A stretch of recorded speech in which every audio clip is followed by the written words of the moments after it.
Today's episode of Between the Covers is brought to you by All Lit Up, Canada's independent online bookstore and literary space for readers of emerging, quirky, and acclaimed indie books. All Lit Up is your Canadian connection for award-winning fiction and poetry, author interviews, book roundups, recommendations, and more. The only online retailer dedicated to Canadian literature, All Lit Up features books from 61 literary publishers. All Lit Up makes it easy to discover, buy, and collect exciting contemporary Canadian literature all in one place.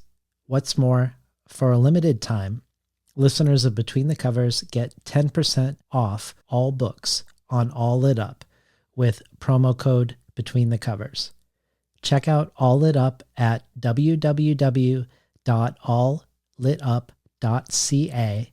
That's ALLLITUP.ca.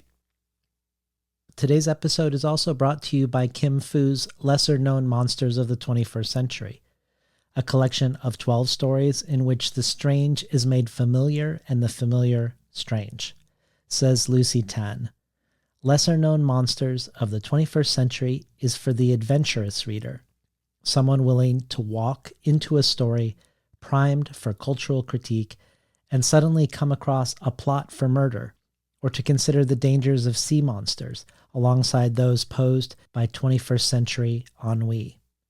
Each story is spectacularly smart, hybrid in genre, and bold with intention. The monsters here are not only fantastical figures brought to life in hyper-reality, but also the strangest parts of the human heart. This book is as moving as it is monumental. Lesser-Known Monsters of the 21st Century is out now from Tin House. It wasn't planned, though it may seem that way, that Fernando Pessoa came up in the last conversation with Rabi Alameddine, and then Rabi read from one of his favorite Pessoa poems for the bonus audio archive. And now today's guest, James Hannaham, is on the show to talk about his completely uncategorizable book of possible fictions, or maybe nonfictions, or poetry, and of images and visual art, often of mysterious origin, but also a book that is very specifically in dialogue, poem by poem, with Fernando Pessoa. I can't take credit for the only 2 times Pessoa has come up on the show being back-to-back like this, but this conversation does, among many other things, talk about just this sort of uncanniness that can and does happen in life. Before we start, here on this first day of February, in the waning hours of Groundhog Day's Eve, consider, before being trapped in a never-ending time loop, switching your identity, like Pessoa himself might, in one decisive swoop, from a listener of Between the Covers to a listener supporter of Between the Covers. There are more things than ever to entice you to do just that at patreon.com/betweenthecovers.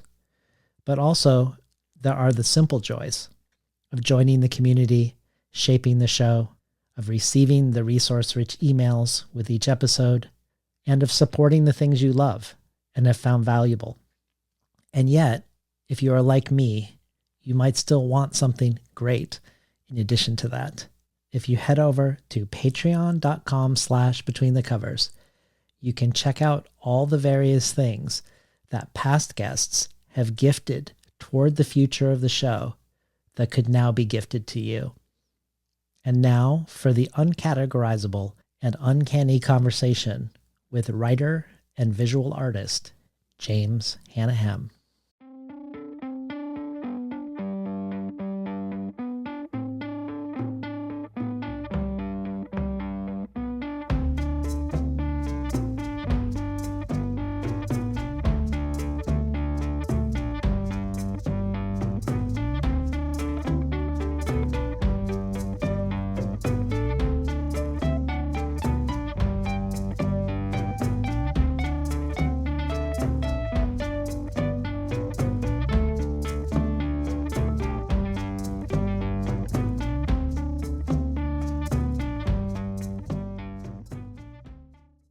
Good morning and welcome to Between the Covers. I'm David Naiman, your host.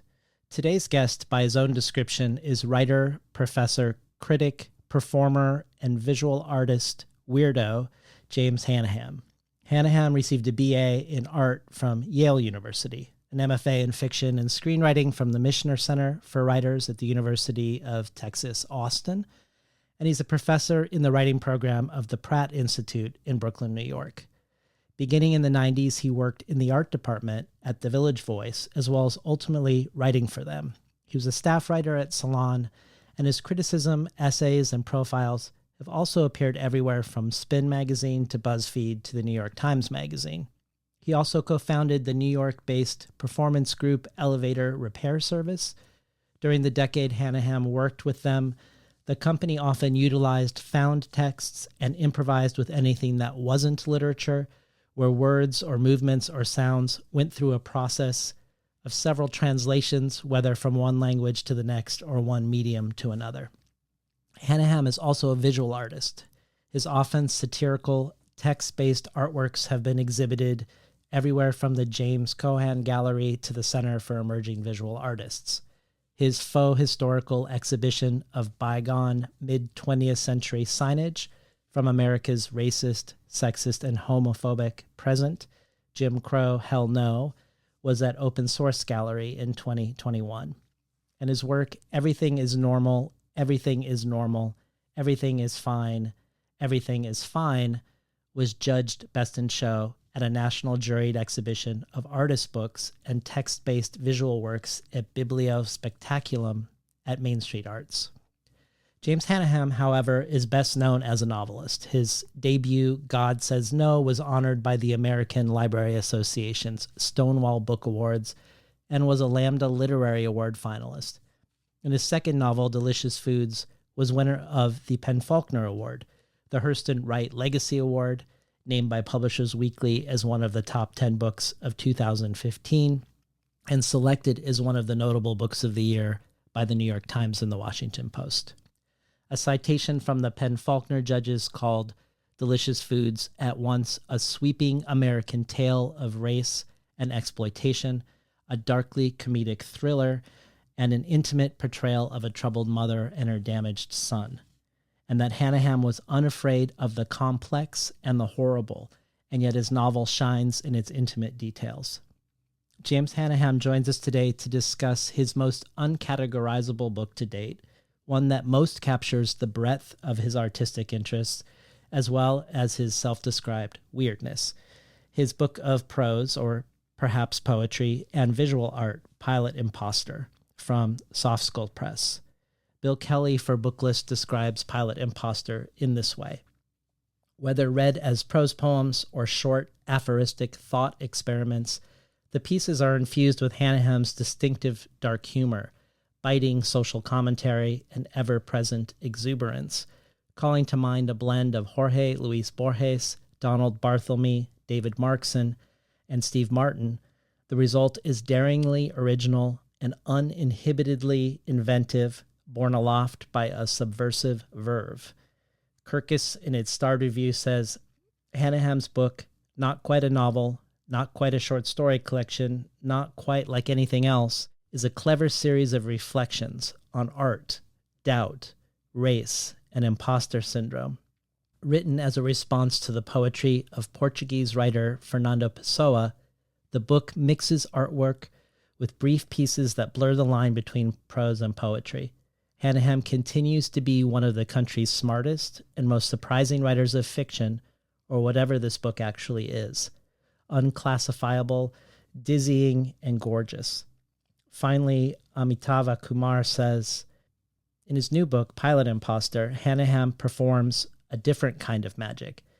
Brief spectral texts and photographs respond to Fernando Pessoa's poetry, while fragments from the news return us to what is uncanny in our present moment. We are in Pessoa land, but also in Trumplandia.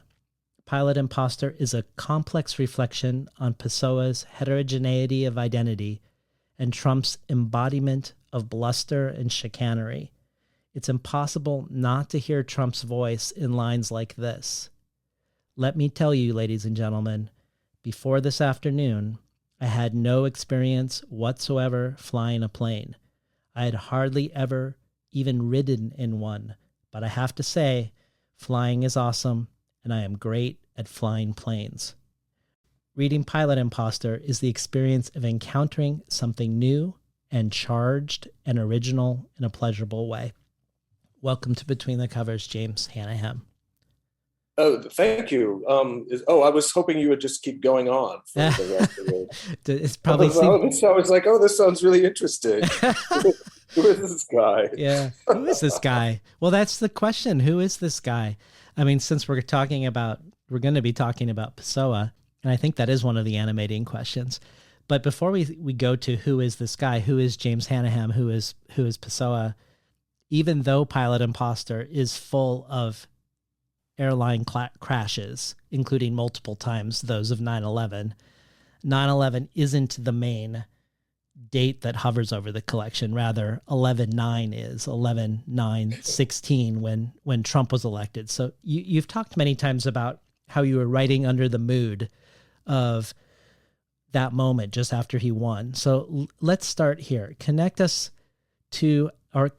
Trump, air disasters, Portugal, Africa, and Pessoa, and how they became the ingredients of Pilot Impostor.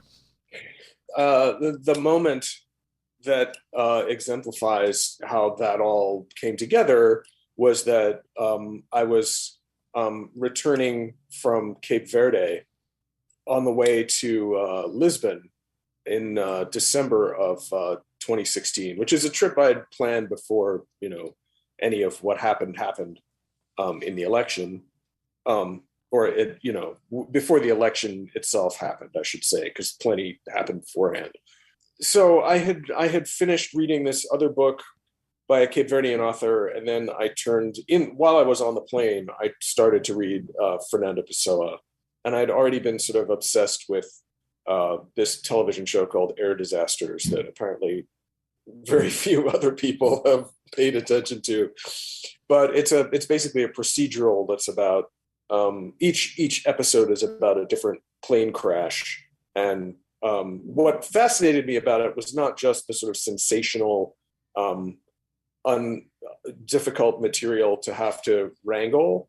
It was also that it was done in a way that it wasn't particularly lurid. It was much more informational than lurid.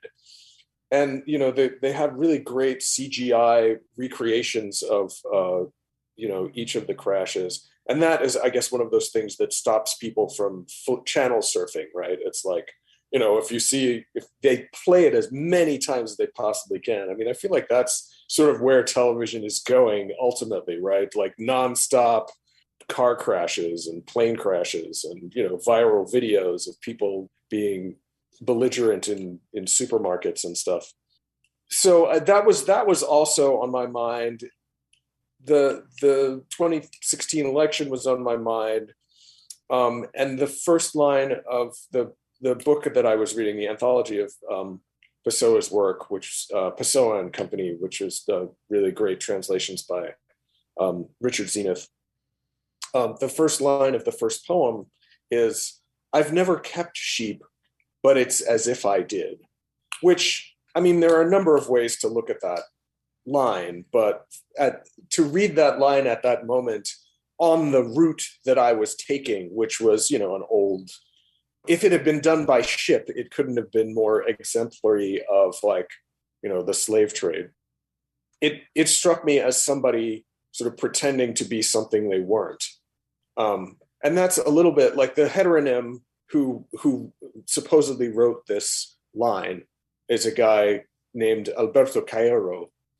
It's sort of a complicated thing, and I wonder how tongue-in-cheek it was for Pessoa, but he's a sort of anti-poetic poet who believes more or less, or writes about in his work how things really are as they seem on the surface. And he does so in this kind of mystical sounding way that to me is a little bit like Chance the Gardener from Being There. And he is considered, he's one of the more important heteronyms of Pessoa's.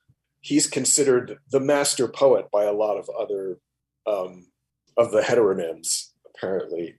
But I thought that line was kind of exemplary of the times, right? Because here we had somebody with no experience in public service becoming like the most powerful person in the Western world, and in at least some measure elected so that he could tear everything down and be like almost literally the bull in the china shop that, you know, his constituents really wanted, like somebody who, you know, who couldn't keep his mouth shut and couldn't stop, you know, being aggressive and nasty, and, you know, all of those things that, you know, are so reprehensible and redolent of, you know, dictatorships, and various dictators.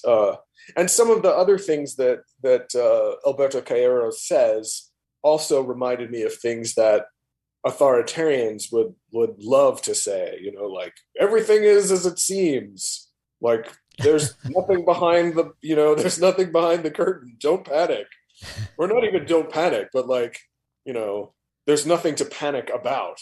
Right. Right. We should mention, I guess, for people who don't know Pessoa, what heteronyms are versus a pseudonym.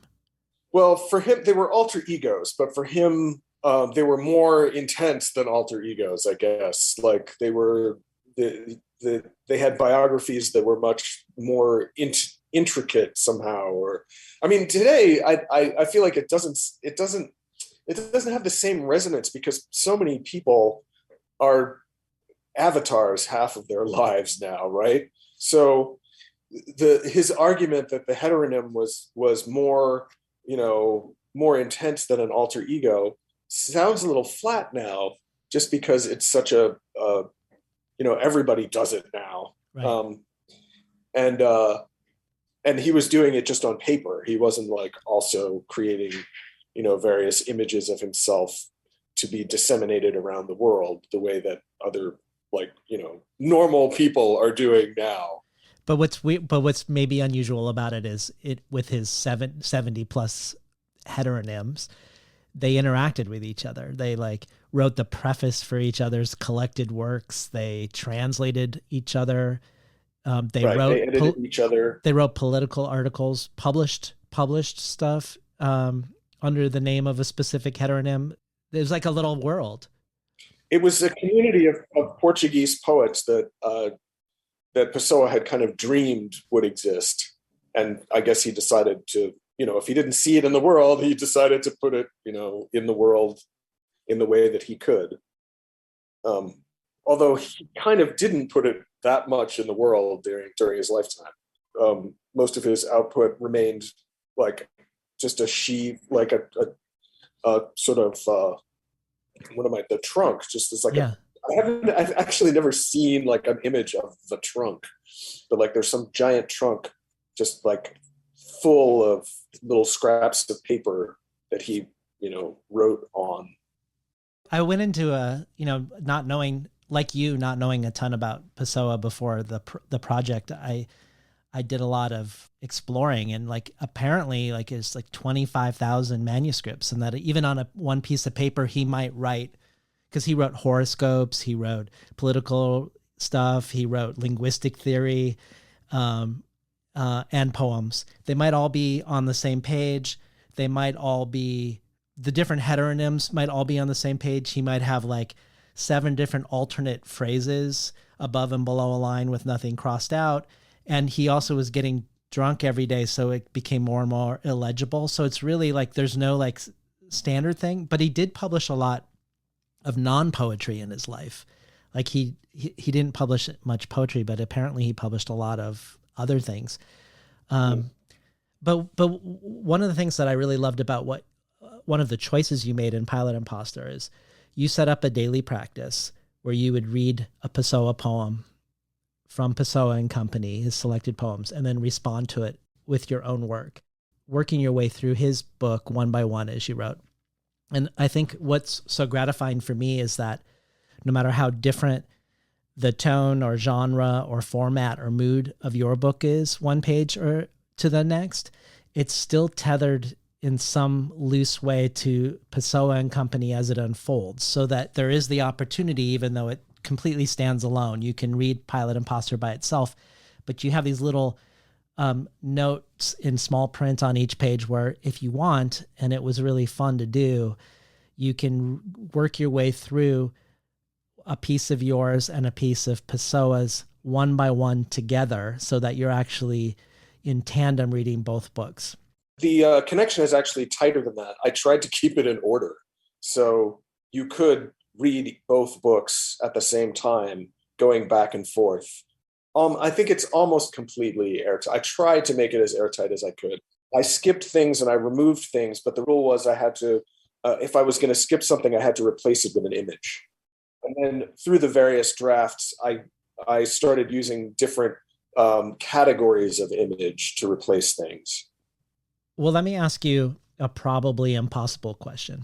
So Pessoa's heteronym that you mentioned, Alberto Caeiro, he continues to bother you as you read. Beyond the line, I've never kept sheep, but it's as if I did. You write in an essay that many ideas in his poems challenged your basic values, and you list some of them. For instance, thinking is a discomfort, or to think is to not understand, or to love is eternal innocence, and the only innocence is not to think. And then you say, quote, "How could any married person read those last two lines without laughing derisively? I got angry, but at whom?" And this is the question I wanted to stay with, the "but at whom," because other heteronyms of Pessoa's have worldviews that are in opposition to Caeiro's worldview. For instance, while he's an uneducated shepherd, Ricardo Reis is a doctor, a classicist, and a monarchist who writes odes in the style of Horace, and he doesn't glorify unmediated sensation. In fact, the way Pessoa describes him is he's led by thoughts and by words, not by music and feeling. So to return to your "I got angry, but at whom," when you're wrestling with Caeiro's philosophy, do you feel like you are also wrestling with Pessoa, the person? Or did this question vex you, or did it even really matter at all? I mean, I think initially it mattered somewhat, right? But as I started to get more familiar with the different heteronyms, it just seemed to me, I mean, now it kind of seems to me more ironic than it did at the beginning, right? Because I think, it's a little bit of a jab at the idea of poetry, that poetry is supposed to do these things. And most poems are attempting to show you what's beneath the surface of life. Whereas, Cairo is trying to tell you that the surface of life is all that there is.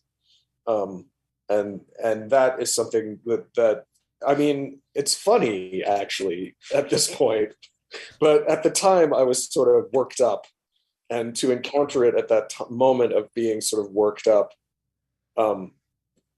made me want to engage with that idea, because I mean, I feel like that idea, or those ideas, are like, some people actually think those things, right? Like there are some people for whom, surfaces are all that is, and are devoted to the idea that there isn't a subtext to anything anyone says. Do you know what I mean? And that's like the opposite of how I've lived my entire life. Well, did you feel like when you were moving from one Pessoa heteronym to the next, let's say from the uneducated shepherd to the monarchist classicist, and writing your work, that there was, you noticed a shift in yourself, a different part of self coming forward to wrestle, or not necessarily? I feel like I wasn't necessarily asking myself that question. I mean, one of the things that I was really interested in, and that, if someone has heard your introduction of me and then the description of all of these different characters that Pessoa created, I mean, that was obviously the thing that interested me most about his work, was that he was adopting all of these personae. Do people actually say personae? I guess they do. They do now. He was adopting all of these different, and that was something to me that I sort of identified with. as somebody who's like bounced around and done a lot of different types of things and types of art and types of writing, I guess I sort of thought at the same time that he was all of these people, he was also Fernando Pessoa, but he also does a good job of trying to convince you that he doesn't exist. Mm-hmm. Yeah. Any more than, you know, the heteronyms that he created, which I guess at this point is probably true, right? Yeah. Because he exists only, you know, as the writings he left behind. Could we hear your piece, Air Disaster, which I think, while it begins sounding like narrative reportage, I think is really ultimately about what we're talking about. Air disaster. A plane crashed under mysterious circumstances in a country with a dense and sparsely populated rainforest. None of the passengers or crew survived. Because of the nature of the accident, many parts of the plane had scattered over a wide area, which made this difficult investigation almost impossible. People from nearby villages walked away with parts of the plane they thought might be useful as tools or to trade. The small country did not have a good transportation safety board. They needed to send the many charred parts of the fuselage to the United States for analysis. After getting word to the local populace that they would pay a reward for the flight data recorder and the cockpit voice recorder, providing pictures of both, officials recovered them. The boxes had sustained heavy fire damage. No one knew how much information they might yield, if any. The investigators carefully packed the black boxes, which were orange, into crates and put them on an airplane to Washington, D.C. But the airplane carrying the black boxes disappeared from radar while over the ocean en route to the United States. There followed an extremely time-consuming and costly search and rescue effort for the black boxes on board the second plane, as well as for those from the earlier crash. The search continued for months and cost many millions of dollars. The governments conducting the search ran out of money twice and nearly gave up, but the families of those presumed dead insisted that the search continue and put pressure on the various governments involved. For a while, the press remained fixated on such an unusual story, but gradually, with so few developments, they lost interest. A year and a half into the search, investigators found the wreckage. The plane had sunk so far down that only a robotic submersible could explore the crash site. Alternatives existed, but their costs became prohibitively high. Finally, after 5 years, the technology and budget came within reach, and the investigators recovered both flight data recorders and cockpit voice recorders. Everyone on the reconnaissance boat whooped with joy. That night, on the way back to shore, the boat caught fire and sank, killing all crew members. No one could ever properly investigate any of the mishaps. They all remain completely unexplained at the bottom of the ocean. That's what it's like to have to deal with you. We've been listening to James Hannaham read from Pilot Impostor. I love this doom search for the black box. The box, obviously, that purportedly contains the truth, the idea that the plane crashing in the rainforest, the second plane rescuing the black box, disappearing over the ocean, finally being recovered by divers, whose boat catches on fire, as the sort of metaphor for how to engage with Pessoa through his heteronyms. And then we have, if we're reading that piece on our own, we have the indication of Pessoa's poem, Before I Had You, where we could go for possible clues of what you might have responded to. And it has lines like... What was I responding to? I know. I mean, it has lines that aren't obviously related, but that I think are great. Like, before I had you, I loved nature as a calm monk loves Christ. Now I love nature as a calm monk loves the Virgin Mary. But we also have another way to relate to this text of yours, which is often the case. There's an accompanying photo, which is of a guy, later known notoriously as the tourist guy, standing on the observation deck of the World Trade Center getting his photo taken, while the first plane behind him, unbeknownst to him, is just about to hit. But though you don't tell us this, it turns out that this photo is a hoax that went viral. And even though it was easily debunked by the timestamp, by the way the light lands on the plane so differently than the lighting in the rest of the photo, or that the observation deck wasn't even open at the time that 9/11 happened. None of these verifiable truths stopped the popularity of the photo and its quote unquote mystery. And someone eventually in Brazil even claims to be the guy in the photo and becomes a huge celebrity there, even though he wasn't the guy. So this, of course, feels very Pessoian and very Trumpian at the same time. How does one engage with another when that other has a parallel universe of fake news sources and we have no agreed upon reality? And in light of this, it makes me think of your piece, How to See Without Thinking, which of course is... I'm not going to read that one. No, which is inspired by Keiru's aspiration to see without thinking and is really just a page of gibberish. So talk to us more about seeing without thinking, or seeing while only thinking, using a reservoir of fake facts to do your thinking, and of using fake facts yourself in Pilot Impostor. How to See Without Thinking is basically a joke, right? I mean, I wanted some of the pieces in this book to seem a little bit like throwaways, or even just to give people the sense that this was, an ongoing project, that like some things I was going to devote certain kinds of attention to and other things when I was not. And this is one that's a little bit just like a visual pun almost. And it's also a little bit of a joke about something I tell my students when I'm teaching, which is that intention can be made clear in a variety of ways, right? And one of them is to say, like, put a title on something that tells you how to look at it, and that is what this piece does. It says, like, here, look at this thing that's completely impossible to think about in the way that a poem would. It's a little bit of a concrete poem without being a concrete poem.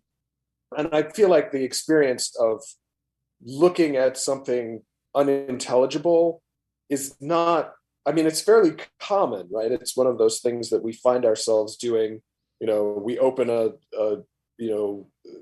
PDF or something and it's messed up and you get all this garbled stuff sometimes, or like, there's a lot of that kind of thing. So that was one reason I did that. And, there were just some days where I was like, well, maybe this is what I'm going to do. And that was when I did. And I wanted to preserve it in the manuscript ultimately, rather than taking it out because it, doesn't do a lot of the same other things.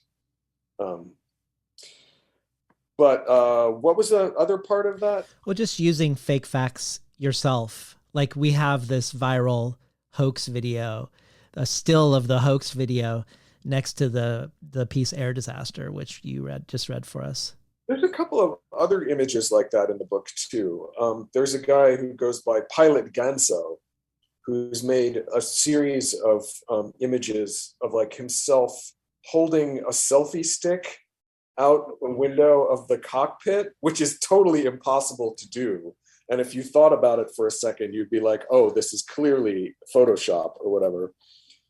But people lost their minds when they saw this. They were like, this guy needs to be fired, blah, blah, blah, blah. Yeah. And he did a couple of other things like that. But I guess part of it is that it's just so easy to fool people with an image. Like, images are notoriously, I feel like that's art school 101, right? Images are treacherous. You get the Magritte painting or whatever, like they're very, it's very easy to fool people both visually and conceptually with a constructed image. And I guess there's something about that I think is funny, obviously, right? It's like, and I think in the context of the book, it's less dangerous than in the context of like, it's disseminating it on the internet, because like, I don't know, there's a far more limited audience, I think, for a book like this than there is like the potential for like total randos who don't understand what's going on to seize on it and, you know, think about it in a way that's going to be damaging. Yeah, I don't see that as a huge risk in this book, especially because you have to sort of go away outside the book to even discover what some of these images are.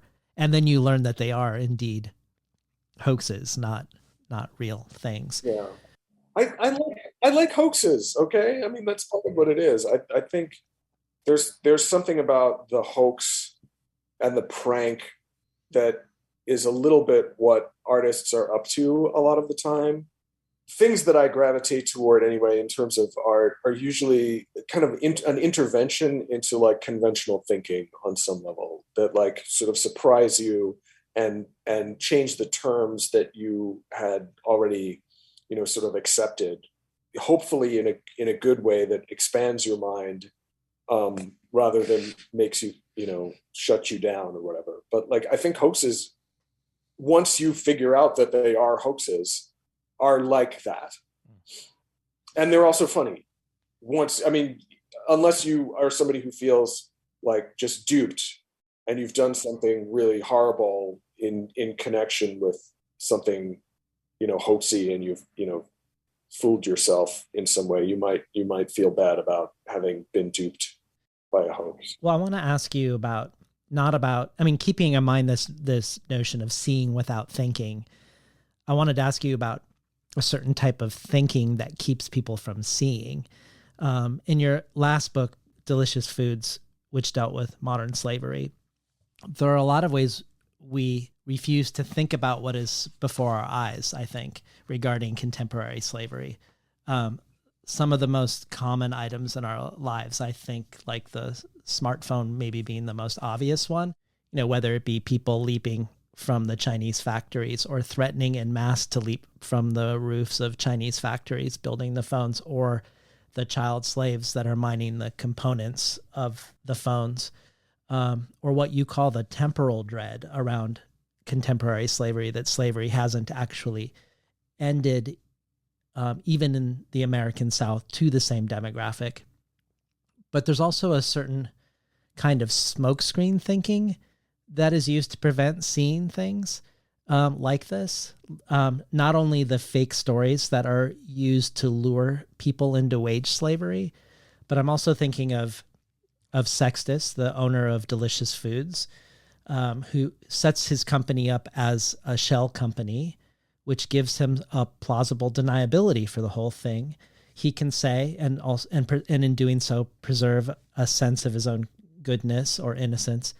I have no idea what these subcontractors are up to, and keep himself from seeing himself as being involved in sort of the consequences of whatever those subcontractors are up to. And so I'm thinking of the visual in the book, because when we think about your own art, a lot of it has to do with text, previously, like signage, signification. And there are things in the book that are, I think, very legible when you've taken other people's images of planes and plane crashes. We can, if we want, go to the back and look at the image credits and follow what those things are. But much of your own art in the book, I think, in contrast to a lot of your previous art, is often abstract, often squares, and often different surfaces, like ceramic tiles. So there's no obvious content, but I'm wondering if these surfaces are hiding something underneath. If I'm going too far to think that these squares, the absent content, are somehow connected, however tenuously, to plausible deniability. But if not, talk to us about this part of the book, which I don't want to say it's superficial in terms of meaning, but it feels like it's very much dealing on the surface. It's actually so much fun to hear you do this that I don't want to tell you any differently. I'm like, oh, it's so nice that he thinks that. It's like probably a little simpler than that, but it's nice that, you know, that it's not just resonating in this one way. Like, I think that's, you know, ideally what I mean, unless, people are interpreting your work in some way that's really horrible and that you don't want, like, I think that's the ideal way for someone to approach, anything. But really what it was, there were a couple of things that are a little bit more sort of mundane. Originally, I had planned to design the book myself. And since I'm old, I was using Quark Express.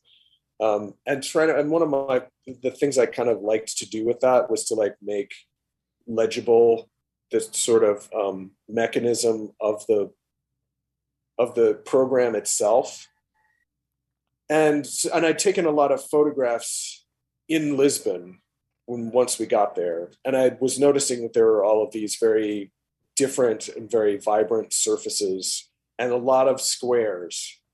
They paved the streets with these little squares that they put in all sorts of cool formulations, and they're square old tiles lining, the walls in some places in front of apartment buildings and such.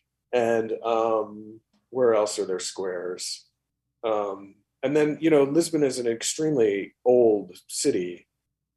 It's about 3,200 years old at this point.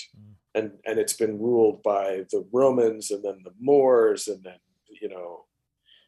the Portuguese. And so it's like there are lots of different layers of just in the city itself. And one of the things I noted as I was walking around was just how much history there is just under the surface of a lot of things. I was walking, we were staying in Alfama, and we were walking around, and there was a sign that just said, "To the Roman Theater," and I was like, "Oh, it must be sort of a Roman style theater," but no, they had excavated an entire like theater from Roman times, and there was a church nearby there that had done a dig that went like something like 60 feet down to the Roman sewer beneath everything. So I guess that is, and then, the other thing that I realized a little bit later is that Pessoa himself is kind of a square. And also everywhere. I don't know if that, yeah, if you're looking for him, you'll see him, but he's so unassuming. Like his image is just, just looks like a clerk somewhere. Well, part of this made me maybe another way that the squares and the surfaces of Lisbon made me think of was of your essay, Why I Became a Southern Writer, where you explore why you set both of your novels in the South, despite not growing up in the South, and how you found comfort being below the Mason-Dixon line. In that essay, you say, while I looked askance at the widely available Mammy cookie jars in gift stores, I felt that at least they were tangible signs of a nationwide bigotry that Northerners tended to sublimate or explain away. In the South, I could point to actual artifacts and say, look, racism. White folks in the South had no filters. And I was wondering, when thinking about all the surfaces of Lisbon that you've put in the book, I was wondering what your experience of Lisbon was like in this regard. I mean, did I have, were there like racist microaggressions against me or something? Yeah, I mean, or how you felt as a Black tourist in Lisbon. As a Black tourist in any place that's not America, I often feel much safer and much less scrutinized. I can't recall anything. I mean, first of all, it was December in Lisbon and like no one was there. So my husband and I were just like driving to the coast every day and finding these sort of abandoned, not abandoned, but like empty beach towns that you could tell were like much more, popular during the summer. But it wasn't like super cold. It was maybe like in the 40, 50 range. So like we just took a lot of like romantic walks on the beach and stuff, and we didn't really interact with that many people. So I think that may be one way in which I didn't feel as if, the weight of oppression was falling on me. Or, I mean, in some European countries, you actually feel like people If you're a Black American specifically, they are sort of overly demonstrative about how much they like you, which is a different kind of racism, but I would say it's, preferable on a certain level. I don't have any problem with people who actually want to have sex. No, seriously. I feel like over the years I've heard people like write these short stories and stuff about like, people who are fetishists or whatever. I'm like, it's fine.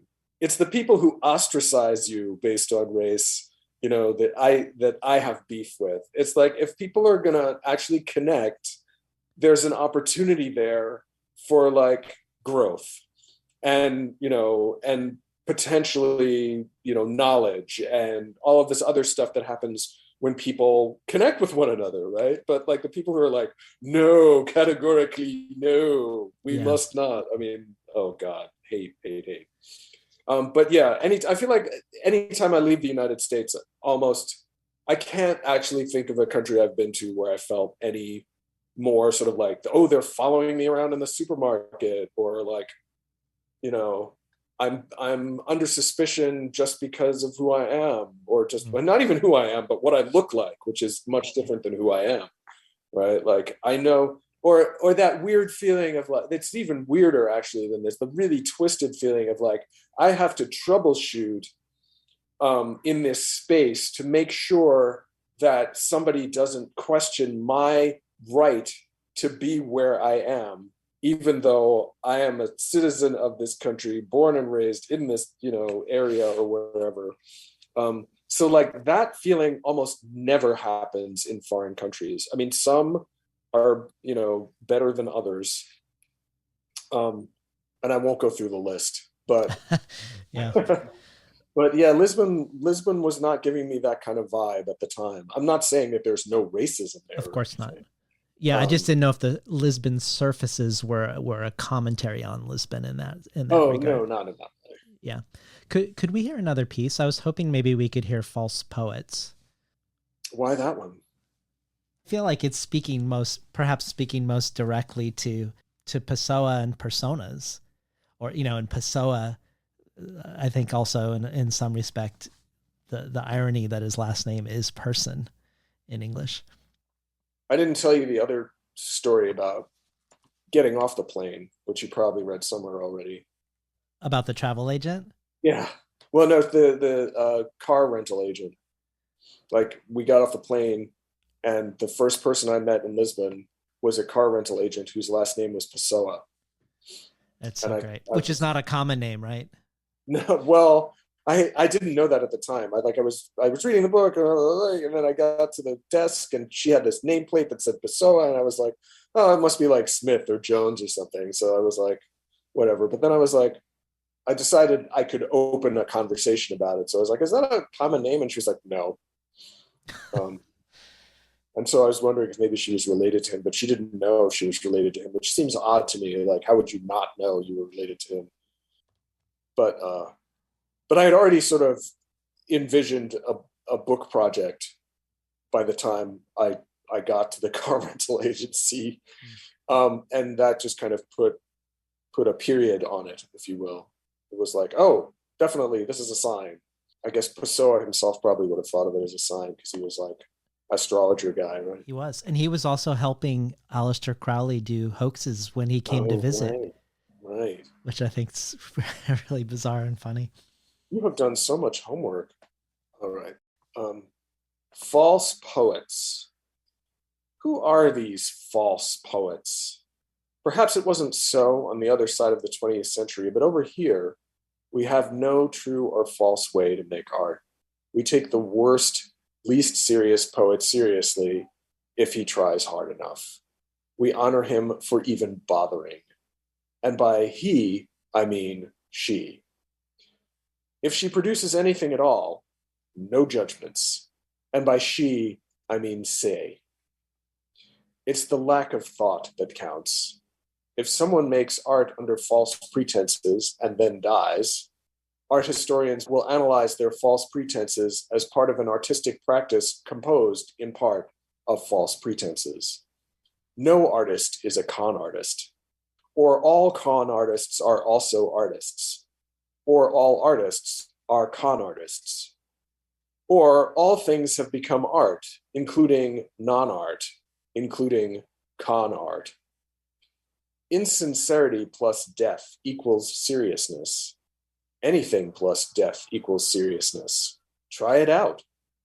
The beginning of scholarly inquiry, the bell lettrization, the calcification of history, and if the source isn't around to counteract that impression, as we all will someday not be around to do any counteracting, then the falsity falls away, the false city destroyed by a gigantic truthquake, 9.0 on the Gerhard Richter scale. Even if the source hasn't died, the text can prove more powerful than its creator. People will see what they want in the words, whether or not the artist meant them. On the contrary, this is untrue, which is to say that it is correct. Just joking, but not.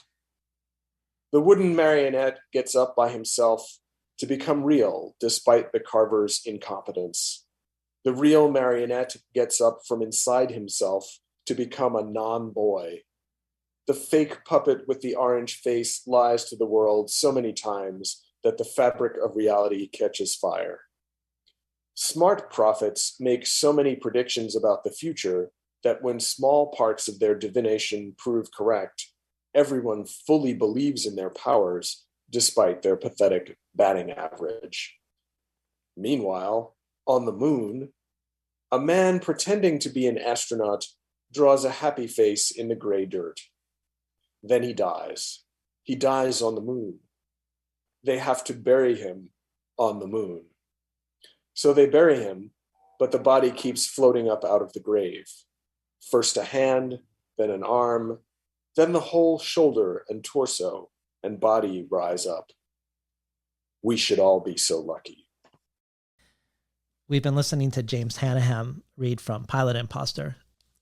So part of why I wanted you to read this is because I want to tease out what rankles you from what doesn't. Because if we think of Pessoa's heteronyms and his quote-unquote insincerity, one where not only do his various heteronyms contradict each other, writing in 3 different languages, translating each other, but they also write things against the dictatorship, but for authoritarianism, where different Pessoas could both support the idea, in his own words, of an aristocracy that would reduce the proletariat as far as possible to the condition of slaves. Or, for instance, in an unsent letter to Woodrow Wilson, blacks are not human beings sociologically speaking. The greatest crime against humanity was the abolition of slavery. But also a different Pessoa opposing the Italian invasion of Abyssinia, saying, quote, "The fate of all imperialist peoples by turning others into slaves is to turn themselves into slaves." Or, "All of us, all people in this world whose lives are oppressed, what are we in this world if not Abyssinians?" Or on a personal level, with his sole romance in his life with a woman named Ophelia, where even when he was writing his letters of affection, one of his heteronyms would also write her letters telling her to leave him alone. And when they analyzed Ophelia's accounts of the only time that he professed his love to her out loud, it was by quoting Hamlet's lines to Ophelia in that play. So she wasn't sure how to engage with these borrowed lines that were addressed to another person who shared her name. So thinking of all of this, I think of an early announcement long ago about Pilot Impostor coming out where you said, quote, "It explores the connections between pretending and privilege and the ways in which identity is like a plane crash." And you've said in other places that the implied privilege of Pessoa imagining himself as Kaeru appalled you. But on the other hand, I don't get the sense that you are against pretending or heteronyms, or that you are only for work that is earnest. For instance, in he just gave me the funniest look.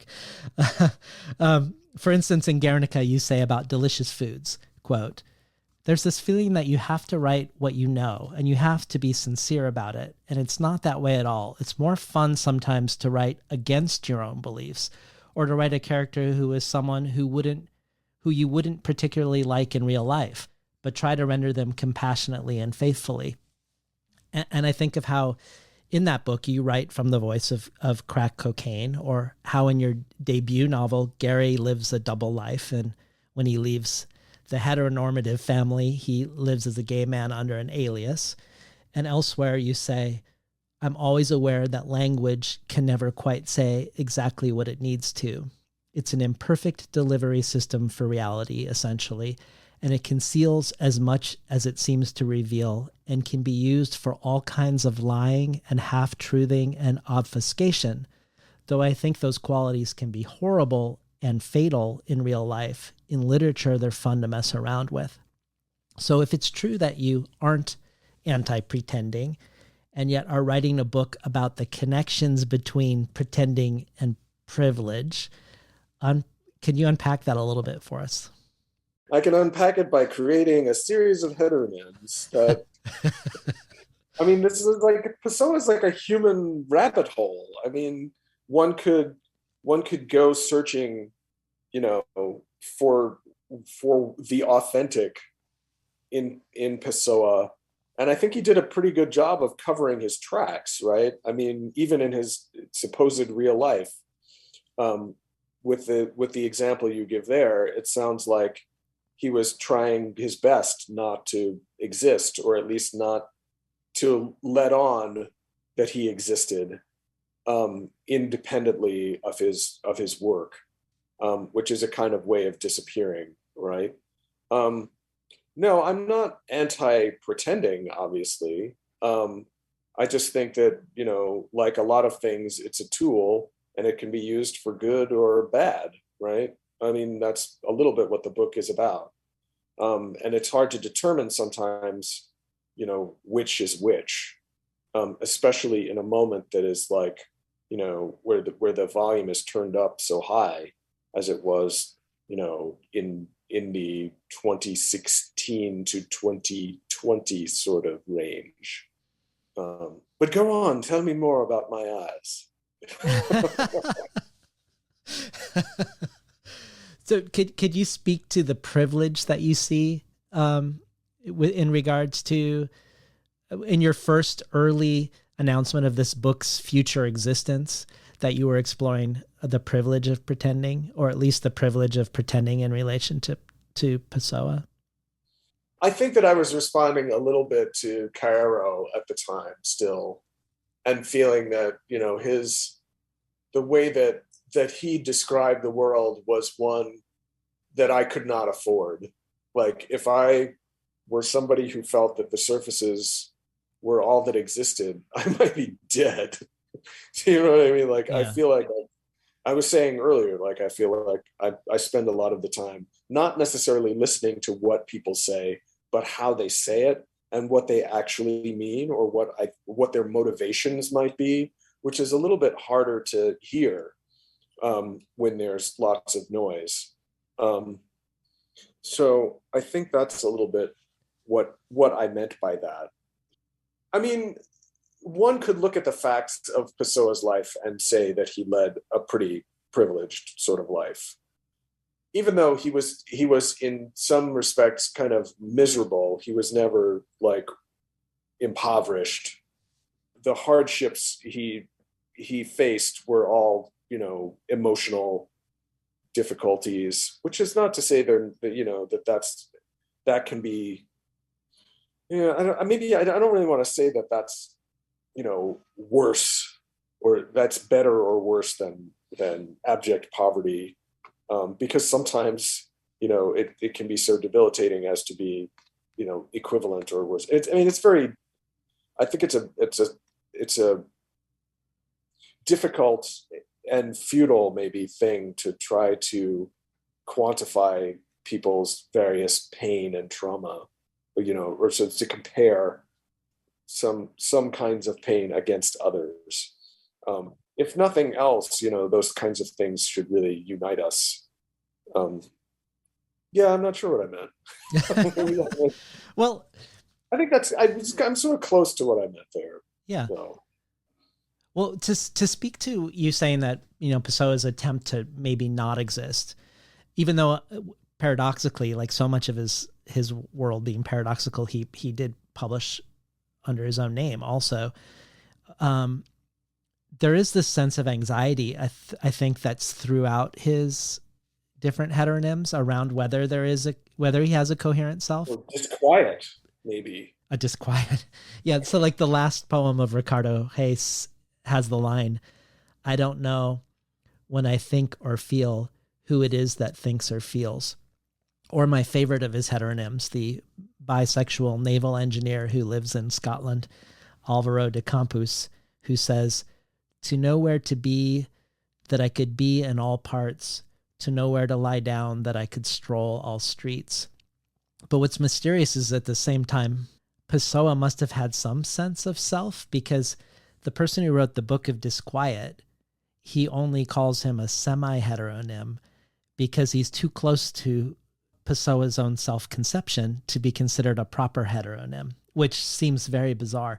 And all of these people also share roughly Pessoa's age and build. Right. There's maybe like one female heteronym, right? There's one out of like 70, and she's like a hunchback with tuberculosis. So, but in light of all this, I was hoping maybe you could read us the epigraph by Westerhoff at the beginning of the book and say anything that comes to mind about it. I love this epigraph, by the way. I do too. When considering the self as the unifier of our experiential world, it makes sense to understand it along the lines of a pilot in a flight simulator. From a range of perceptual input, our brain creates the image of the world in which the self operates. We cannot step outside of our brain, so we have no way of finding out what the world beyond the intracranial simulation is like. To us, it does not even feel like a simulation. But the problems with the Cartesian theater suggest that there is no pilot, no self, for whose benefit the simulation is put on. Rather, the collection of our physical and mental constituents acts like a total flight simulator that not only simulates the information received in the cockpit, but simulates the pilot as well. The self as the unifier of our perceptual input is a simulation or illusion, yet there is no non-simulated or non-illusory someone experiencing the simulation or having the illusion. That's just crazy. And amazing. I found that in the middle of writing this book, and I was like, definitely this. Yeah. Right? I mean, it's like the perfect, it's hard. It seems so improbable that you didn't make it up, because it's how it unites heteronyms and plane crashes in this way. It's just kind of amazing. Planes and plane crashes ultimately. And identity. Identity. The book started out being about one thing, and it totally sort of turned itself in a way that was, at some point, usually in whatever I'm working on, I ask myself, well, who are you to say that? Like I usually have some moment of like self-consciousness about whatever it is I'm working on. And I think in this case, it was sort of like, well, there was a way in which it turned into a question about perception in the self. And, it started to be a book about, it started out to being a book about, someone who was kind of an out of control political leader, but then became a little bit more about how we are all the out of control dictators of our own lives headed toward inevitable plane crashes, I guess. Yeah, no. But what's so fascinating, so if we take this idea that we're not just in a flight simulation, but ourselves within the flight simulation are also simulated. And then we think of like the end of False Poets, which you read before, of the buried body on the moon of the false astronaut that continues, despite being buried, to rise up. And you say we should all be so lucky this body that keeps making itself visible. It makes me wonder if in the end, regardless of whether a self exists, whether the pilot itself is simulated or not, if in the end it doesn't matter that because we're ultimately beholden to each other in the world, to our bodies / selves in interaction with each other either way. I guess I'm curious to know if Westerhoff's epigraph is there because it is something you believe, or rather it is there because it so ingeniously brings together the elements of the book, which clearly that it's there for that reason, but is it only there for that reason? Because one fun thing about Pilot Impostor is that as you try on all these different genres and tones and moods, we don't know if they are all quote unquote you, or especially because you're responding to Pessoa in different costumes, if there are different yous, or if there's a capital Y you, if there's a stable. Isn't that the point? Yeah, that is. That's all the whole point. I'm trying to make the I've said sometimes that the book is kind of about identity politics and how, somehow the idea of identity has gotten whittled down and, boiled down to this, sort of characteristics that are on the surface, right? Culture and language and skin color and all of that kind of stuff, when the experience of being a human being is not about those things ultimately, right? It's about experiencing from the interior of one's being, whatever that is, something that's outward. And I feel like there was not enough. I feel like I hadn't heard people address that enough, in the last few years. And I understand that there are great political reasons for reducing the identity to, all of those political characteristics, but that there's also an interior one that, well, what happens to that when you do that? And there are so many people writing so wonderfully about the other thing that was like, well, there's room for me to do this. Yeah. Well, staying with imagination and privilege, and maybe moving a little bit towards the other thing in relationship to your thing, you engage directly with race in this book. And I think of the lines from Claudia Rankine. One of the lines from her work, "Blackness in the white imagination has nothing to do with black people." And her now famous line, "Because white men can't police their imagination, black men are dying." And you have pieces here that imagine their way into the heads of cops who've killed unarmed black Americans. And I also think of the piece in Pilot Impostor called "Dear White Woman I Nearly Hit with My Car," where you say, the assumptions we make based on our own perceptions and needs can be just as correct as other people's, and yet still cause confusion, injury, and death.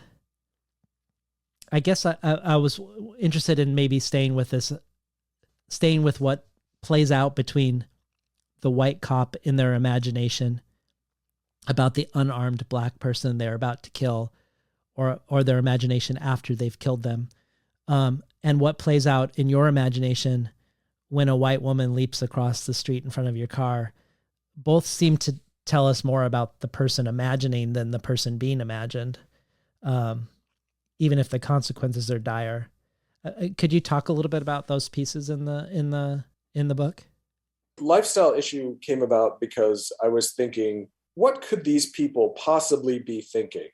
I mean, aside from the Pessoa piece that it exists alongside.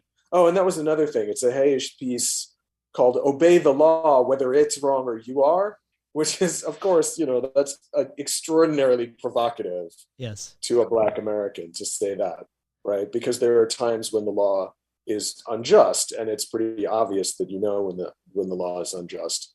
And so I'm sure that my decision to write about this came about because of all of that sort of connecting. There was actually one that I cut at the end, and it actually was important. Just structurally, it was important that all of these different voices seem like different voices, right?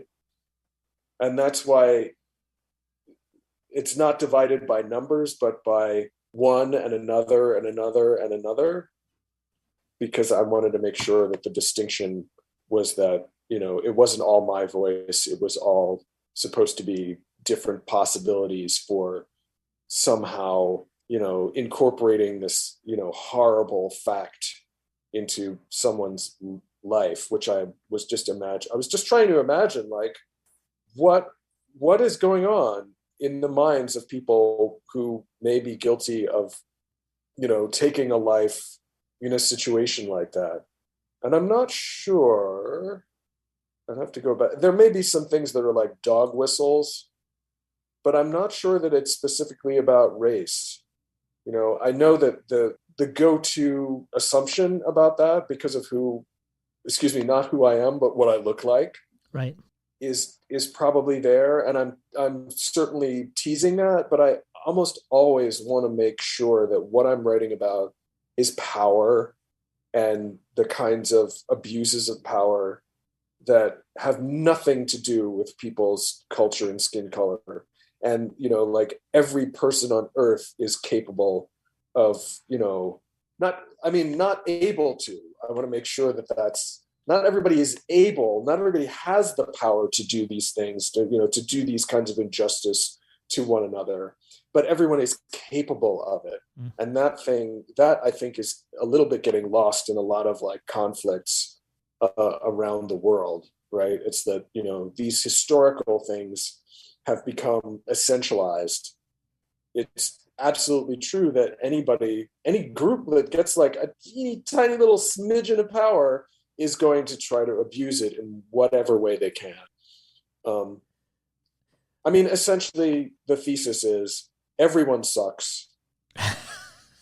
But no, seriously, everyone is capable of both, incredible achievement and connection and unity and horrific atrocity. And that is one of the things that actually unites us. Well, I'm guessing that I already know the answer to this, or that you've already in some oblique way already answered this, but just in case I'm being presumptuous, thinking about identity being reduced to surfaces, to skin color by the imaginations of people, and where those imaginations can cause real life injury and death. I guess I wanted you to chime in on what feels like the perpetually fraught question of people writing outside their subject position and the distrust that people have, especially when they're writing down a vector of power. Because this comes up more often than anything on the show, really. I often bring up Zadie Smith's defense of inhabiting other positions called Fascinated to Presume.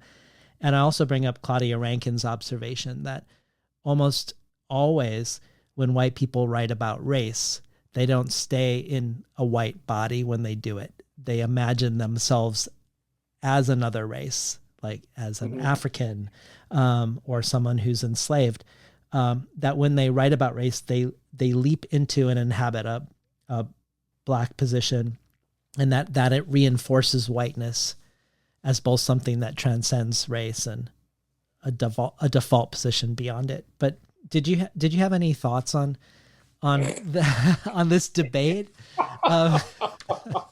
You don't have any thoughts about it. Wait, right? I will get back to you with my dissertation later, Professor. Okay. I'm sorry. Can you simplify that question?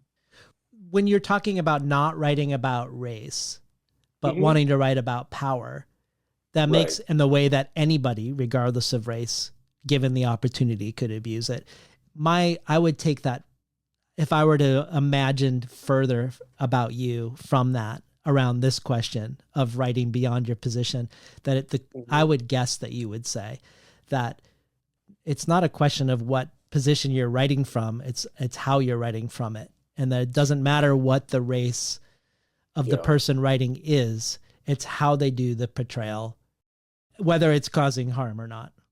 Yeah, but there are also considerations about the business of publishing and who gets published and why, right? I mean, it's impossible not to look at the publishing industry and say, like, this is extraordinarily full of European descended pale people, let's say. Yeah. I mean, I'm trying to avoid terms like white and Black just because I think they contribute to the mess. Like, what Claudia Rankine was saying in the quote that you were mentioning. So, I mean, there's a political aspect to it that really artists shouldn't have to worry about, but do. I mean, I think that ultimately an intelligent readership, which we have, can look at a work of art and say, you know, this was done in a spirit of connection and love and respect, as opposed to this is someone trying to cash in on something and they really have no connection to it, and they're actually, you know, either punching down or they're committing some other sorts of acts of scorn, you know, that may be disguised as charity in some way. But I mean, if you take away from novelists, for example, the ability to imagine other people's lives, there's nothing left. They just don't have anything. There's no other game. There's no other trick in the wheelhouse. Right. So, like, I mean, that might explain to some degree, like, the rise of autofiction. Like, people are so afraid to write from another perspective, or, you know, to take on a persona that is unlike the one that they project visually, that they have to, you know, just mine the details of their own lives and maybe even sort of fabricate the details of their own lives in order to write something that doesn't feel compromised. But I mean, I think that some of what happens to people who get criticized for doing that is that they get a lot of money and attention for something that seems paternalistic in whatever way, right? Yep. People who are not getting a lot of attention and money for doing something that is not paternalistic tend not to get that kind of criticism. And there's some really fascinating examples of that, but I'm not going to call anybody out. All right. Well, you can do so, and we'll just edit it out. Go ahead. Say all the names right now. No, no, but I think it's absolutely necessary. Fiction is like a social, you know, art form. There's no way to write about just yourself. And even when you're just writing about yourself, you can't write about yourself in a way that's like airtight authenticity, right? Like, writing is writing and life is life. And like, there is an actual difference. And it feels bizarre to feel like I have to say something like that. Yeah. And I find it actually sort of amusing that sometimes people will say things that suggest that they're one and the same. Like, you know, somebody where you know, they have a friend who's an author who has written a depiction of someone who's like based on their life in a book. They'll point to the book and say, "I'm in that book." Yeah. That's really funny. Right. Yeah. Or, you know, even sometimes when people are like, there are Black characters in that book, there aren't enough Black characters. I mean, it's like, they're just words on a page. Nobody's really anything in a book except in your mind. But that's a little too esoteric, I think, an argument for a lot of people. Certainly in the middle of a heated debate, I would not bring that up. Yeah. Well, I was hoping we could hear two more pieces. Look and Black Rage. Look. Imagine, just for a moment, a world where everyone, absolutely everyone, was equal to everyone else. That was a trick. Everyone has always been equal. This is that world. But then, how to forgive what they did? What we did? How, indeed, to undo the world? Black Rage. Auburn Calloway, a troubled Black FedEx employee, had attended Stanford. On a cargo flight, he tried to kill the pilots with a hammer so that he could crash the plane, committing suicide in such a way that no one would know it had not been an accident and his family could collect on a $2.5 million life insurance policy. He succeeded in fracturing both pilots' skulls and dislocating one of their jaws, but they fought back and eventually subdued him. He had also brought a spear gun with him.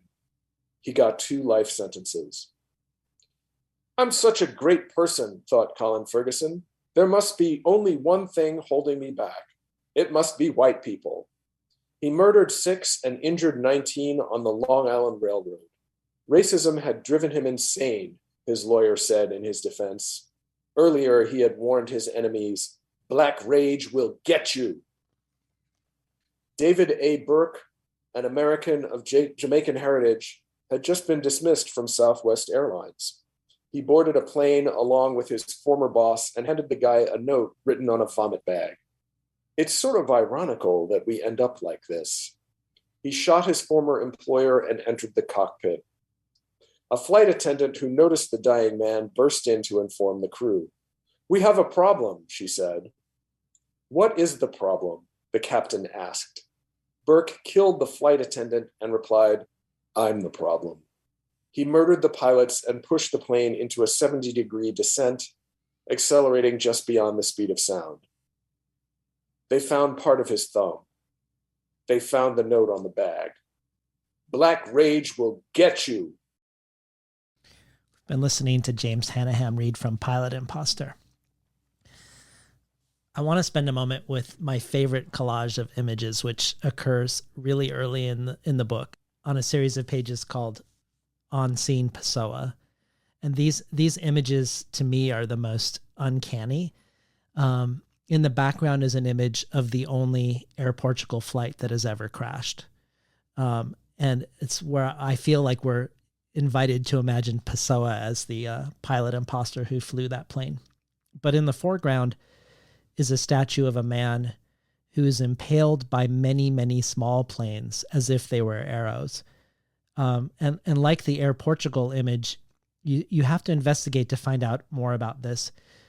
But in investigating it really blew my mind. For one, the statue is by a black sculptor, and it is called Tar Baby versus Saint Sebastian. And it portrays a Tuskegee airman as Saint Sebastian, who was shot by arrows for protecting captured Christians he was supposed to imprison. But in Michael Richards' sculpture, the airman, a black pilot from World War II, is being pierced by multiple airplanes. And this becomes very eerie when we discover that this black sculptor who made a sculpture of a black man pierced by planes, a sculpture where he cast his own body in plastic resin to create the human form, that this sculptor died in 9/11 because his studio was in the World Trade Center. And there are many moments in the book like this, but none that gave me this sense of vertigo and shook me in quite this way, where this real coincidence of events seems so wild that it seems unreal. I know you say this book operates mostly in the poetry sphere, even though Soft Skull has it marketed as fiction. I saw it in essays the other day. Oh, did you? Well, I mean, it's hard to know how to in defense of Soft Skull. I'm not sure where you would put it, but I feel like you're heightening obviously the tension between the fake and the real with things like this that are so improbable yet true. But I guess I wondered, how much did you allow the reverse? How much did you slip in fictional things into real events, for instance? Well, actually, more what I did is create a kind of head cheese of, fiction versus reality. Like I usually will start with a series of things or a thing that is on some level real, or accepted to be real, because who really knows, right? Right. And then, I mean, in the case of Air Disaster, the piece you had me read earlier, a lot of the details in that piece are from, a couple of different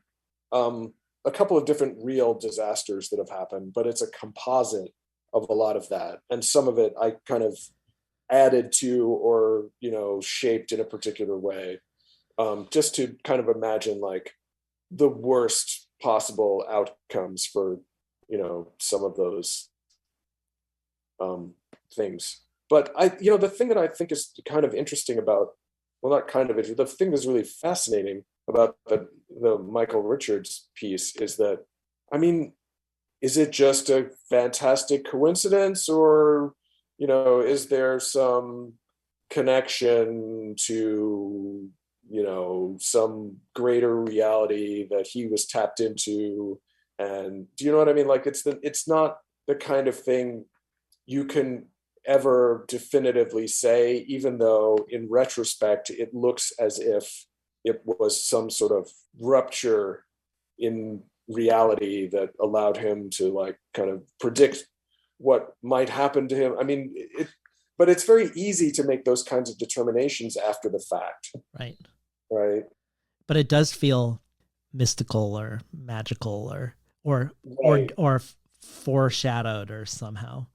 There's a piece later in the book it's about somebody that I did know who was in an air disaster, and somebody else I knew who was, and they were both college friends.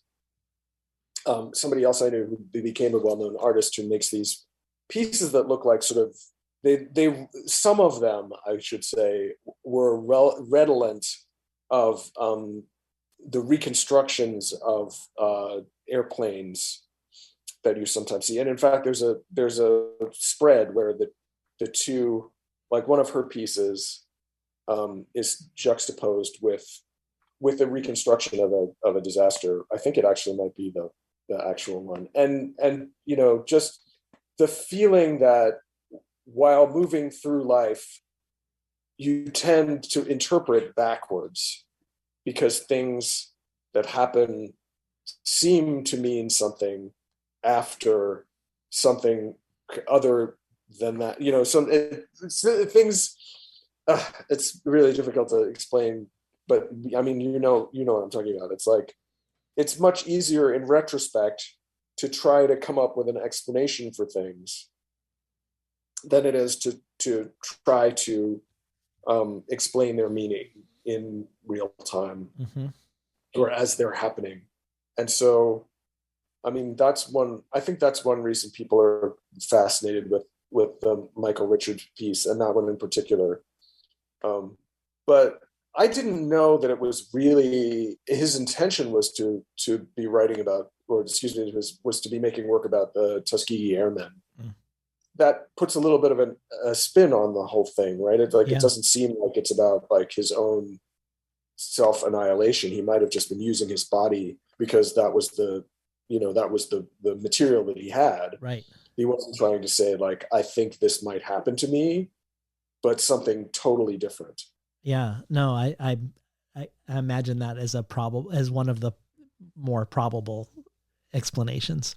Yeah, but I mean, there are lots of ways in which the book touches on that. Like, my husband and I are from the same city, and we lived in that same city for, various years. And it's always been an endless sort of mental game for me to think about the fact that we probably crossed paths at some point long before we met and fell in love, right? Yeah. But there's no way to go back and figure that out. Technology has not evolved to that point. I guess although I don't know, you might be able to do it now if you started, 10 years ago and looked at like where people had been. All the Google surveillance cameras and everything.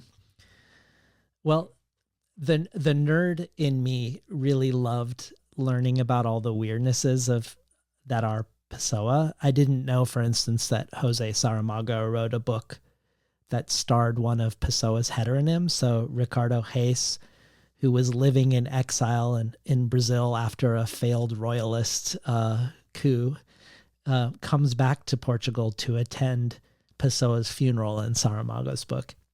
Or there's this amazing description by another heteronym, Álvaro de Campos, is describing when Ricardo Reis first encounters Caeru. He goes to a reading of Caeru's, and that's what where he first discovers for himself that he wants to be a poet. And this is the way Alvaro de Campos describes the encounter of the, so this is a heteronym describing the first encounter of two of the other heteronyms, where he says, some physiologists claim it is possible to change sex. I don't know if it's true because I don't know if anything is true. But I do know that Ricardo Hayes stopped being a woman and became a man, or stopped being a man and became a woman, as you like, on the day he met Kairu. I'm very enamored by that quote. In a weird way, the question of Pessoa's queerness comes up every so often. It does. And yet another unanswerable. Yes. It does seem sometimes that when there's a blackout of information that, you can just leap to the conclusion, but maybe not so much in his case. He's just, there may be some kind of identity that, that he had, that he was not, for which there was no language at the time, or for which he had no language. Yeah. But in a weird way, it feels like he created his own sort of like Dungeons and Dragons of poetry in the world.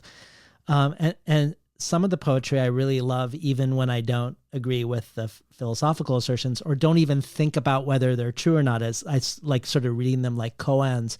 And sometimes they produce these startlingly interesting moments, I think, because he's assuming these really absurd positions philosophically and otherwise. Welcome to the club. But that's what I wanted to ask you about, is exactly this. Not just or even mainly about, what to do with quote unquote problematic artists. But you've said that you wrote this book to undo Pessoa's work in certain respects, but also to rescue from it what still feels relevant in others. And I'm curious if you were ever transported by the beauty or wit or invention, or whether it was easier to undo him because you just simply weren't. Because I'm thinking of, like, for instance, when you were on the Yaddo podcast very early on in the pandemic, and you mentioned to your fellow guests that some people were looking really hot wearing masks to you. And so I wonder, so my question would be, does Pessoa ever seem really hot in one of his masks? I suppose that I saw his work as an opportunity to explore. And, I'm not somebody who thinks I have to agree with everything that a writer that I like on some level. I'm a big fan of Yukio Mishima, actually. Mm-hmm. But not his politics. I mean, who's a fan of Mishima's politics at this point? Only right. Mishima. Right. Like, I'm not about to, commit seppuku over anything he does, but I sort of like grappling with the ideas. And similarly, Pessoa just pushed a lot of different buttons and also, provided a lot of, pleasure and, teeth grinding and, just like there were a lot of different reactions I had to it, and it wasn't boring and I wasn't bored. So I was like, let's try this. Right. I mean, that's sort of my area of engagement is less to judge an artist, especially somebody who's dead, long dead like this, and who was deliberately trying to screw with people's ability to nail down, his politics. I don't think it was really even possible, other than to seize on various quotes as proof. I didn't think it was as interesting or even possible to try to nail him down and accuse him of whatever, especially when half of the heteronyms, more than half of the heteronyms are espousing views that he doesn't particularly hold himself. Yeah. And who is himself? He claims not to exist. So why not just respond to the work as the work? And, ultimately it's very, it's very Roland Barthes to me, isn't it? I mean, I was, I've never left undergrad. It's a sort of deconstructionist idea of removing the author from the text. Yes. Lit 101. Well, I mean, he wrote poetry, fiction, politics, horoscopes, drama, philosophy, linguistic theory, a treatise on boxing, an essay on exhibitionism, and he actively published things throughout his life, both under his own name and under his heteronyms. I even discovered that he published an interview that he did with a fabricated Italian anti-fascist that prompted the Italian embassy to complain that the person didn't exist, and then he responded with a forged letter from the invented person. But he did publish one book of poetry in his life under his own name, a book that was nationalistic and called for sort of a return to the glory of Portugal's quote-unquote age of discovery by celebrating its various famous explorers. One that, to his dismay, even though he had supported the dictator prior to being the dictator, was embraced by the dictatorship. And it's here where I feel like you're most unsparing to Pessoa himself. And it's also him writing as Pessoa. And it prompted me to go down a different rabbit hole to discover more things about Portugal, like what you mentioned about Lisbon being 3,000 years old. It's a lot of people call it the oldest nation state in Europe because it has remained with the relatively same borders as a kingdom and then as a republic for the longest time, pretty much the same borders for 800 years. And it has the longest lived empire of 600 years, one that extended to over 50 countries, 53 countries at the time of its height. And it was the first European nation involved in the transatlantic slave trade, which returns us to your flight from Lisbon to Cape Verde, which is, as you mentioned, one of the historic routes. But I also encountered a scholarly work called Whitewash, Nationhood, Empire, and the Formation of Portuguese Racial Identity that started out with the notion that the self is always constructed in relationship to the other, and that the other for the Portuguese was the Moors, and that they defined themselves as both white and Christian over and against the Moors, whose land they had to take to establish Portugal's modern borders. And Manuela Moral says in this article, quote, "The profound effect of the discoveries in the formation of Portuguese national identity cannot be overstated. Because they happened so early in the nation's existence, and because they came to an end within a century and a half, they created a huge enduring gap between the country's mythology as a, quote, ancient glorious nation and its, quote, present diminished reality. Living in the past became the defense mechanism developed by the nation to deal with the psychic trauma by having lived for centuries as, quote, the people who discovered and baptized the earth from Cape Verde to India, from the Strait of Magellan to the Philippines. The Portuguese forestalled having to confront significant cultural and historical traumas. Besides shielding the nation's psyche from trauma by allowing it to remain in denial, this obsession with the past also suggests that the nation arrested the development of its identity at the moment of the discoveries." And this seems to be like Pessoa's gesture to try to reclaim the glory of Portugal by somehow re-evoking a romantic notion of these discoverers. And this is my long prelude to asking you to read some of these pieces in response to these poems that are written in Pessoa's own name. So I picked out a little brief triptych that I would love to hear. 10 Days of Repentance, Blue Sky Tulum, and Abyss. 10 Days of Repentance. So what if, after all this, I came to my studio and just wept? If I sat alone and cried for everything that has passed and everything that has not, for those who should have survived and those who should not have, for the deaths of those I knew and those I did not, for those I hurt and those who hurt me, for children wrenched away from parents, for unarmed strangers shot dead, for the extinctions, the die-offs, for the fear of how much worse it could get, might get, already is, For the God that people love to pretend presides over all that goes wrong, who in fact blesses the holy mess, who must have a stronger stomach for violence and mayhem than any of us, for our stupidity in trusting this absent God to do anything other than enjoy our suffering, which is, after all, his job security. Let solitary private weeping be my art practice. Let no one commodify it. Let no one see it. Let no one know of it. Please, creatures of the future, if you have language, please know that I'm sorry. I'm sorry. I'm sorry. Blue Sky, Tulum. In Tulum, some resorts have hired guys to shovel up the seaweed, pile it into wheelbarrows, and move it away from the white sand beaches. Something has caused a massive bloom this year. No one can definitively blame climate change, but everyone whispers its name. Any observant person can see the futility of the chore.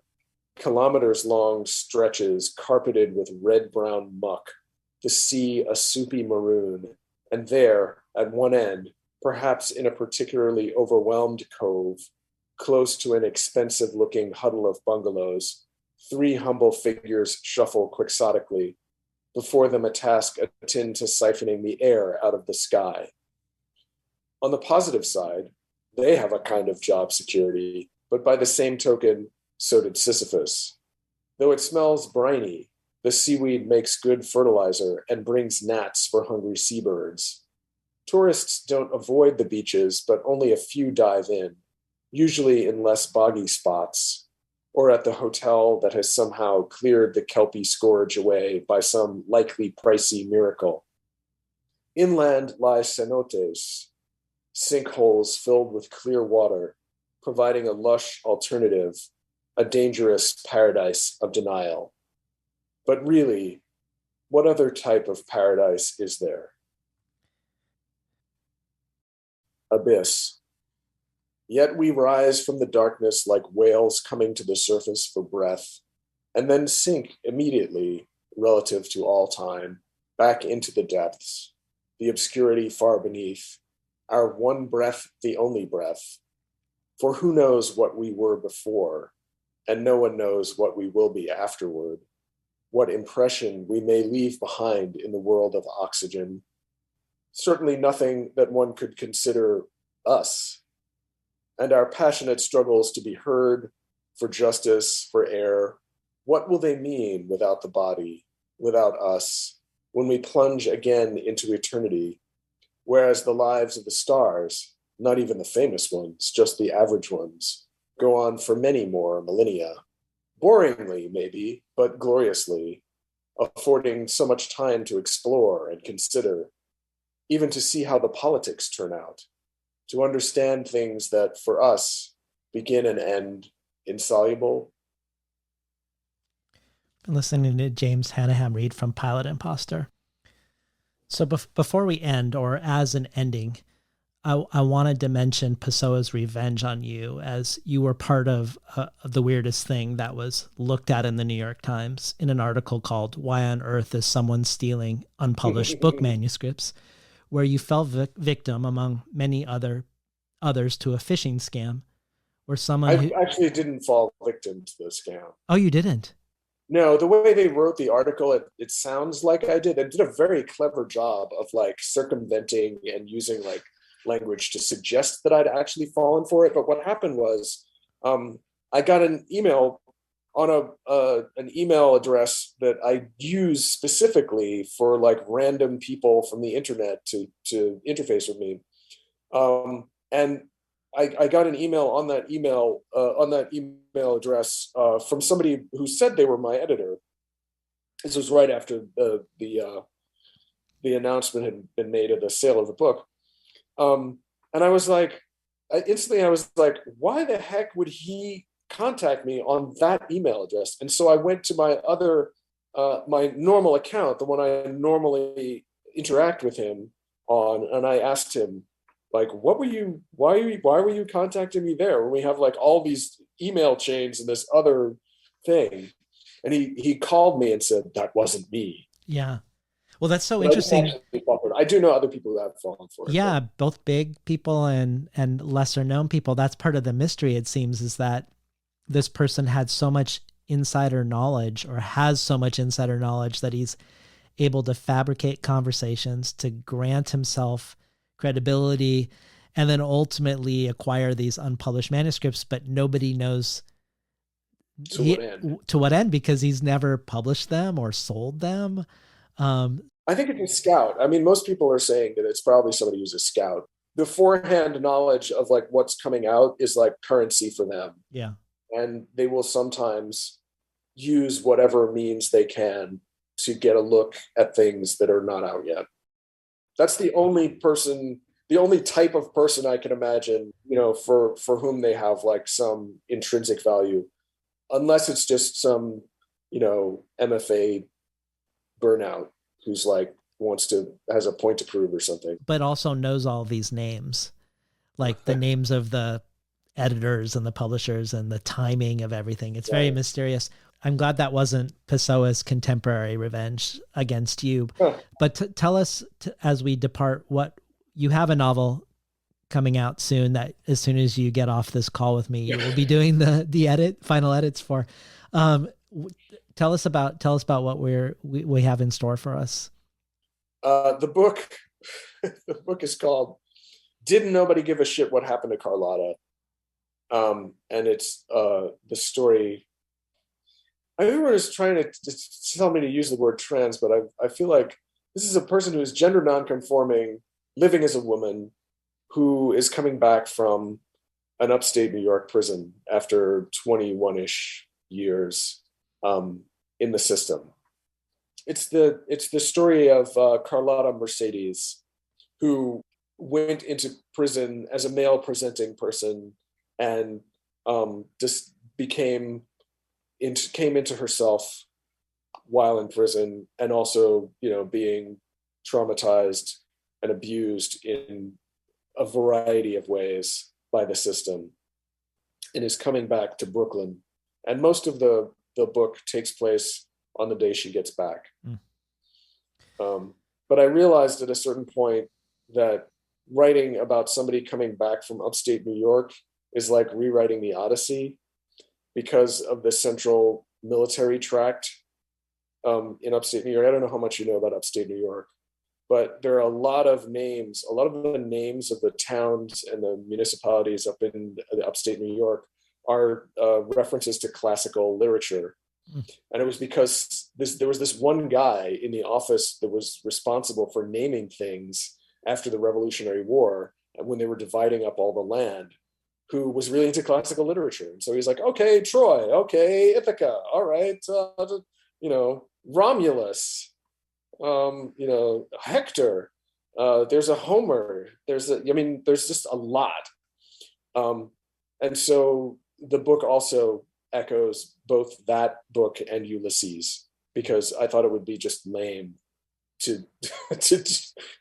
for it to only refer to the Odyssey, because everyone on Earth has done that. And then at the same time, my husband, who's of Irish descent, and I went to Ireland for the first time, and I had never read Ulysses, and I usually, as I did with the Pessoa book, I brought a representative work of literature from the country I was traveling to, and it turned out to be that one. And then I was like, oh, I could just turn this whole thing into something really difficult to do. And you did. Yeah, it seems like I did.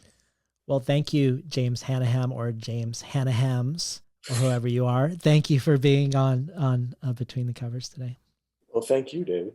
We've been talking today to James Hannaham, the author of Pilot Impostor. You've been listening to Between the Covers. I'm David Naiman, your host.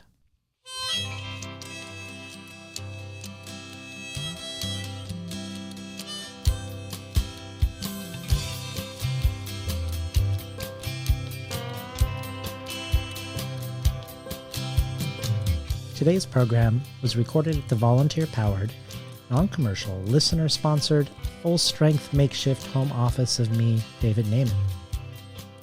More of James Hannaham's work can be found at jameshannaham.com.